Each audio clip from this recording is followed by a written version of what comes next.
નમસ્કાર મિત્રો, જીત એજ્યુકેશન ચેનલમાં તમારું હાર્દિક સ્વાગત છે। મિત્રો, આજે આપણે એક મહત્વનો ટોપિક ભણવાના છીએ જે ધોરણ 11 અને 12 બંને પરીક્ષામાં ખૂબ જ મહત્વનો છે અને બોર્ડની પરીક્ષામાં તો તમારા ખૂબ જ ઇમ્પોર્ટન્ટ ક્વેશ્ચન છે, જેનું નામ છે રિપોર્ટ રાઇટિંગ। શું નામ છે મિત્રો? Report writing. રાઇટિંગ સેક્શનના અંદર આ ખૂબ જ એક મહત્વનો ટોપિક છે। તો આ રિપોર્ટ રાઇટિંગને આજે આપણે એકદમ સરળ બનાવી દઈશું। કેવી રીતે? તો તમે આ વિડીયો ધ્યાનથી જોજો। તો સૌથી પહેલા આ રિપોર્ટ એટલે શું કહેવાય? તો કે રિપોર્ટ એટલે કે અહેવાલ। રિપોર્ટ એટલે કે અહેવાલ। આપણે ગમે તે વસ્તુનો ગુજરાતીમાં તમને ખ્યાલ હશે કે અહેવાલ લખવો પડે। અહેવાલ ક્યારે લખાય? તો ભાઈ કોઈ પણ ઘટના આપણે એક વખત બની ચૂકી છે, કોઈ પણ ઘટના એક વખત બની ચૂકી છે અને એના પછી આપણે એના પર અહેવાલ લખવાનો થશે। અહેવાલમાં આપણે શું લખીએ? તો કે ભાઈ અહેવાલમાં આપણે દરેક વસ્તુ ક્રમ વાઇઝ એને સમજાવીએ કે ભાઈ સૌથી પહેલા આ વસ્તુ થઈ, પછી આ થઈ, પછી આ થઈ, પછી આ થઈ, એટલે કે 1 થી લઈ અને લાસ્ટ સુધી આપણે સરસ મજાની ક્રમમાં આપણે સમજાવીએ છીએ। જેમ કે એક એક્ઝામ્પલ લઈએ તો ન્યૂઝપેપરવાળા જે પણ કામ કરે છે એ શું કરે છે? તો કે અહેવાલ લખે છે। શું લખે છે? અહેવાલ લખે છે। કેવી રીતે? તો કે ભાઈ અગાઉની ઘટના આપણને સમજાવે છે। જેમ કે કોઈ પણ ઘટના થઈ હોય એક જગ્યાએ, જેમ કે અકસ્માતની આપણે વાતચીત કરીએ તો કે અકસ્માત થયો છે એક જગ્યાએ, તો એ અકસ્માતને સરસ રીતે આપણને સમજાવશે અહેવાલ લેખનમાં કે ભાઈ આ તારીખે આ વારના રોજ આ સમયે અહીં જગ્યાએ એક એક્સિડન્ટ થયો હતો। એ એક્સિડન્ટમાં શું હતું? તો કે આટલા ઘવાયા હતા, આટલાને આમ થયું, તેમ થયું, કોણ કોણ અથડાયું હતું, કેવી રીતે થયું, લાસ્ટ સુધી એનો સરસ મજાનો એક અહેવાલ આપણને આપી દેશે। તો રિપોર્ટ રાઇટિંગ એટલે અહેવાલ લેખન। અહેવાલ લેખન શું છે એ આપણે સારી રીતે સમજી ચૂક્યા છીએ। બીજા 2-3 મુદ્દા આપણે રિપોર્ટના અંદર યાદ કરવાના થશે કે સૌથી પહેલા બોર્ડની પરીક્ષામાં રિપોર્ટ રાઇટિંગ આપણને 5 માર્ક્સનો પૂછાશે। કેટલા માર્ક્સનો પૂછાશે?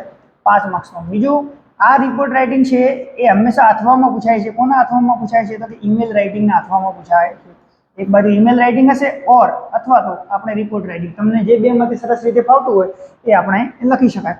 બીજું કે રિપોર્ટ રાઇટિંગ જે 5 માર્ક્સનો છે એને આપણે 5 માર્ક્સ મેળવવા કેવી રીતે, કઈ પદ્ધતિથી લખશો, કઈ ફોર્મેટથી લખશો તો આપણને સરસ મજાના 5 માર્ક્સ મળી જશે। તો એ પણ આજે આપણે શીખીએ। તો જુઓ, સૌથી પહેલા 2-3 બાબતો ખાસ ધ્યાનમાં રાખવાની। એક, સૌથી પહેલા આપણે ટાઇટલ એનું લખવાનું છે ફરજિયાત। ટાઇટલ એટલે શીર્ષક। જે પણ રિપોર્ટ આપણે લખીએ છીએ એનું એક ટાઇટલ હશે, એ ટાઇટલ આપણને લખવાનું થશે। બીજા નંબરે ડેટ, કઈ તારીખે એ ઘટના થઈ છે એ ડેટ લખવાની થશે। પછી પ્લેસ, કયા સ્થળે એ ઘટના થઈ છે એ આપણે લખવાનું થશે। આ 3 બાબતો ખૂબ મહત્વની છે, ટાઇટલ, ડેટ અને પ્લેસ। એના પછી આપણે ડિટેલમાં એને સમજાવશું, જે પણ રિપોર્ટ, જે પણ અહેવાલ હશે એને ડિટેલમાં સમજાવશું। આ એની એક ફોર્મેટ છે, ટાઇટલ લખવાનું વચ્ચે, પછી ડેટ, પછી પ્લેસ અને આખી એની બોડી એટલે કે ડિટેલ સમજાવશું। બીજું, રિપોર્ટ રાઇટિંગમાં શું ધ્યાન રાખવાનું કે રિપોર્ટ રાઇટિંગ કયા કાળમાં લખાય? તો કે રિપોર્ટ રાઇટિંગ એક તો આપણે ધ્યાન રાખવાનું સિમ્પલ પાસ્ટ। રિપોર્ટ રાઇટિંગ હંમેશા સિમ્પલ પાસ્ટ ટેન્સમાં લખાશે। સિમ્પલ પાસ્ટ ટેન્સ એટલે મિત્રો કયો કાળ થયો? તો કે સાદો ભૂતકાળ। સિમ્પલ પાસ્ટ ટેન્સ એટલે કયો કાળ? સાદો ભૂતકાળ। સાદા ભૂતકાળમાં તો હવે સાહેબ કેવી રીતે વાક્ય રચના આવે? તો ધ્યાન રાખવાનું, સાદા ભૂતકાળમાં subject plus V2 plus object. V2 બીજા નંબરનું જે ક્રિયાપદ છે આપણું, બરાબર? જેમ કે બીજા નંબરનું કયું થાય? તો કે એક આપણે એક્ઝામ્પલમાં લઈએ કે ગો, વેન્ટ અને ગોન। તો આ જે બીજા નંબરનું ક્રિયાપદ છે V2 એ આપણે સિમ્પલ પાસ્ટના અંદર ઉપયોગમાં આવશે। તો આ સિમ્પલ પાસ્ટ છે એક આ ધ્યાન રાખવાનું। બીજી વસ્તુ, બીજું શું યાદ રાખવાનું? તો કે હંમેશા પેસિવ ફોર્મના, જે આપણે પેસિવ વોઇસ કરીએ છીએ, પેસિવ વોઇસના વાક્યો પણ હોવા જોઈએ। એટલે કે તમે કાં તો સિમ્પલ પાસ્ટમાં લખી શકો, કાં તો પેસિવ વોઇસમાં લખી શકો। તમે બંનેનો ઉપયોગ અહીંયા કરી શકો। એના સિવાય બીજી કોઈ પણ કાળના અંદર કે વોઇસના અંદર આપણે આ અહેવાલને, રિપોર્ટને લખી શકતા નથી। Simple past tense and passive voice. બીજું શું ધ્યાન રાખવાનું? તો આપણે ઘટનાને ક્રમમાં રજૂ કરવાની। પછી જે આ WH વાળા શબ્દો છે ને, જેમ કે who, what, where, when, why, how, આ બધાને આપણે સારી રીતે સમજાવી દેવાનું। કેવી રીતે? તો રિપોર્ટના અંદર આ બધા આવી જવા જોઈએ કે ભાઈ કોણ હતું, શું હતું, ક્યાં હતું, ક્યારે થયું, શા માટે થયું, કેવી રીતે થયું, આ બધા પ્રશ્નોના જવાબ આપણને રિપોર્ટમાં આવી જવા જોઈએ। તો આજે આપણે એવો જ એક રિપોર્ટ જોવાના છીએ, તમે એને ધ્યાનથી સમજજો। તો એક પ્રશ્ન આપણે આવી રીતે પૂછેલો છે, જેમ કે અહીંયા લખ્યું છે રાઇટ એટલે કે લખો, આ રિપોર્ટ એટલે કે અહેવાલ, on how your school celebrated. How એટલે કેવી રીતે, યોર સ્કૂલ એટલે તમારી સ્કૂલે, સેલિબ્રેટેડ એટલે ઉજવણી કરી। અહીંયા આપણને ટોપિક આપ્યો છે એન્વાયરમેન્ટ ડે। એન્વાયરમેન્ટ ડે એટલે કે પર્યાવરણ દિવસ। ઇન અબાઉટ 100 વર્ડ્સ, 100 શબ્દોમાં તમારે હવે એક રિપોર્ટ રાઇટિંગ કરવાની છે. તમારી સ્કૂલમાં તમે એન્વાયરમેન્ટ ડેને કેવી રીતે સેલિબ્રેશન કર્યું છે એને આપણે 100 શબ્દોમાં હવે અહેવાલમાં લખવાનું છે. તો ચાલો મિત્રો, મેં તમને એક વખત ફોર્મેટ સમજાવી દીધી છે. ફરીથી આપણે આ પ્રશ્નને કેવી રીતે સોલ્વ કરીશું એ શાનદાર રીતે સમજીશું. તો જો આપણે શું કરશું, સૌથી પહેલાં આવી રીતે આન્સર લખી નાખશું. આન્સર લખી અને પછી આપણે વચ્ચે અહીંયા લખશું કે ભાઈ સેલિબ્રેશન ઓફ એન્વાયરમેન્ટ ડે, અને આપણે કહીશું ટાઇટલ. શું કહીશું? ટાઇટલ. તમારે સરસ રીતે ટાઇટલ મૂકી દેવાનું કે ભાઈ આપણે કયા વિષય પર અહેવાલ લખીએ છીએ. તો આપણે ઉજવણી કરવાની છે શેની? તો કે એન્વાયરમેન્ટ ડેની. તો આપણે લખી દેવાનું સેલિબ્રેશન ઓફ એન્વાયરમેન્ટ ડે, એટલે કે પર્યાવરણ દિવસની ઉજવણી. પછી આ બાજુ આવી જવાનું, આપણે લેફ્ટ સાઈડ કહીએ છીએ એની બાજુ. અહીંયા આપણે તારીખ લખવાની થશે અને તારીખ તમારે આ ફોર્મેટમાં લખવાની થશે. જે તે દિવસે તમે અહેવાલ લખતા હો એ દિવસની અહીંયા તારીખ લખવાની થશે. તો કે ભાઈ જે પણ તારીખ હોય લખી દેવાની. તારીખની ફોર્મેટ આ જ રાખવાની. સૌથી પહેલાં ડેટ, પછી મહિનો. મહિનો હંમેશા આપણે વર્ડ્સમાં એટલે કે શબ્દોમાં લખવાનો, અને પછી આપણે જે પણ વર્ષ હોય એ લખી દેવાનો. ડેટ આવી ગઈ. ડેટ પછી તમારે પ્લેસ લખવાનો, કઈ જગ્યા પર આપણે અહેવાલ લખીએ છીએ. તો ડેટ, પ્લેસ અને ટાઇટલ, આ 3 બાબત ધ્યાન રાખવાની. 3 બાબત તમે વ્યવસ્થિત રીતે લખશો એટલે તમને 1 માર્ક્સ 5માંથી મળવા પાત્ર થશે. 5માંથી 1 માર્ક્સ મળવા પાત્ર થશે. કયું લખવાનું? ટાઇટલ વ્યવસ્થિત રીતે વચ્ચે લખી દેવાનું, ડાબી બાજુ એની ડેટ લખી દેવાની, પછી એને સ્થળ લખી દેવાનું. તો સરસ મજાની રીતે તમે આવી રીતે લખી નાખશો તો તમને 1 માર્ક્સ આરામથી મળી જશે. પછી આપણે હવે ક્રમ વાઇઝ કે ભાઈ પર્યાવરણ દિવસની ઉજવણી તમે કેવી રીતે કરી એ ક્રમ વાઇઝ આપણે સમજાવવાની થશે. તો જો મેં તમને અહીંયા લખીને સમજાવ્યું છે, એક વખત આપણે એ જોઈ લઈએ. એક લાઈન છોડી અને સરસ મજાનો એક પેરેગ્રાફ પાડી અને પછી લખવાનું. જો અહીંયા લખેલું છે કે 5th June is celebrated as the World Environment Day all over the world every year. 5 જૂન છે મિત્રો, એને આપણે વર્લ્ડ એન્વાયરમેન્ટ ડે તરીકે ઉજવીએ છીએ. તો કે 5th June is celebrated, ઉજવણી થાય છે as the world environment day, વિશ્વ પર્યાવરણ દિવસ, all over the world every year, દર વર્ષે 5 જૂનને આપણે વિશ્વ પર્યાવરણ દિવસ તરીકે ઉજવીએ છીએ અને આખા વિશ્વમાં એની ઉજવણી થાય છે. તો આપણે એક વાક્ય લખી દેવાનું, બરાબર. એના પછી કે ભાઈ આખા વિશ્વમાં થાય છે તો આપણે પણ ઉજવણી કરીશું. કે વી એટલે કે અમે, કારણ કે સ્કૂલમાં છે એટલે we also celebrated this day with great enthusiasm. અમે પણ આ દિવસને, ધીસ ડે, આ દિવસની ઉજવણી કરી ખૂબ જ એન્થુઝિયાઝમ એટલે ઉત્સાહ સાથે, ખૂબ જ ઉત્સાહ સાથે અમે પણ આ દિવસને ઉજવ્યું.